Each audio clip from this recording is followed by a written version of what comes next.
A prudent man foreseeth the evil and hideth himself, but the simple pass on and are punished. Proverbs 22:3.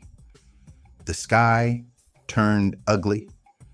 The clouds were 1,000 feet high. They rolled high and they turned black.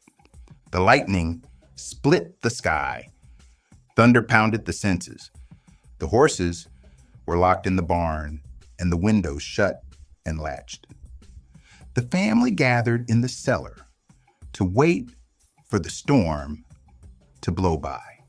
That night, there would be reports of deaths due to people not paying attention to the signs. Some people never learn. Here's something that might surprise you. Studies show that humans ignore up to 95% of early warning signs before major disasters strike. Today, we're exploring why we're so remarkably bad at heeding warnings, even when danger is staring us right in the face. That's fascinating. And it really connects to this powerful journal entry we're looking at today, where someone describes these massive storm clouds rolling in, this threatening sky turning pitch black, while some people just carried on like nothing was wrong. You know what's really striking about their account? The methodical way they responded versus others who ignored it completely. They described taking these very practical steps, getting horses to safety, securing the windmill, moving family to the cellar, while others literally stood watching the storm approach. It reminds me of that famous study of the 1985 volcanic eruption in Colombia, where scientists gave clear warnings, but many residents refused to evacuate. What is it about human nature that makes us sometimes freeze in the face of danger? Well, psychologists actually have a term for this. It's called normalcy bias.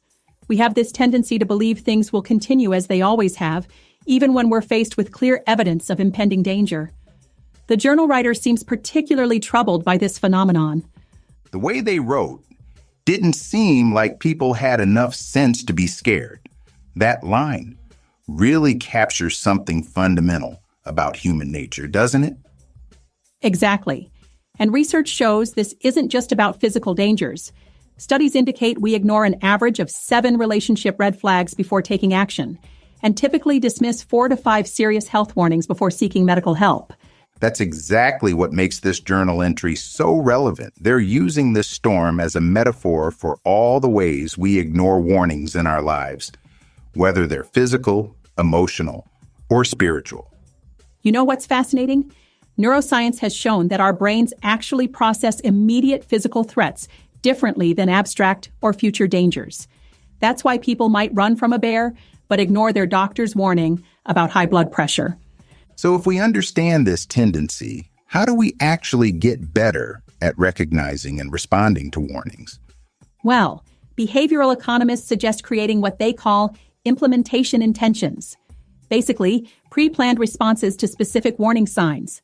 Just like our journal writer had this clear sequence of actions for when they saw storm clouds. That makes so much sense. It's about removing the decision-making process from the moment of crisis. They didn't have to think about what to do because they already knew. And here's something really interesting. Studies show that people who regularly practice emergency responses are 70% more likely to take appropriate action in actual emergencies. It's like building a muscle memory for crisis response. The way this journal writer frames it, though, they're not just talking about physical preparation, are they? They're suggesting we need the same kind of vigilance in our moral and spiritual lives. Right. And modern psychology actually backs this up in an interesting way.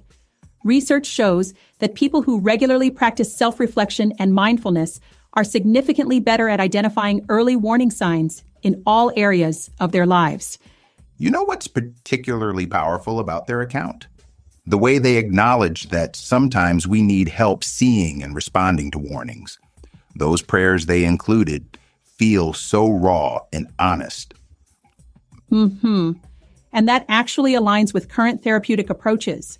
Studies show that people who have support systems or mentors are 3 times more likely to successfully navigate crisis situations than those trying to go it alone.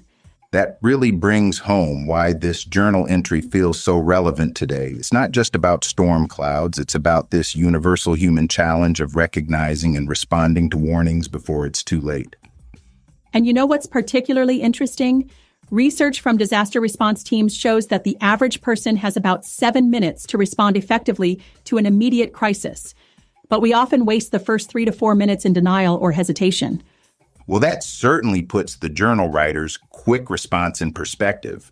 They didn't waste any time once they saw those storm clouds building. Exactly. And behavioral scientists have found that this kind of decisive action isn't just about survival. It actually has long-term psychological benefits.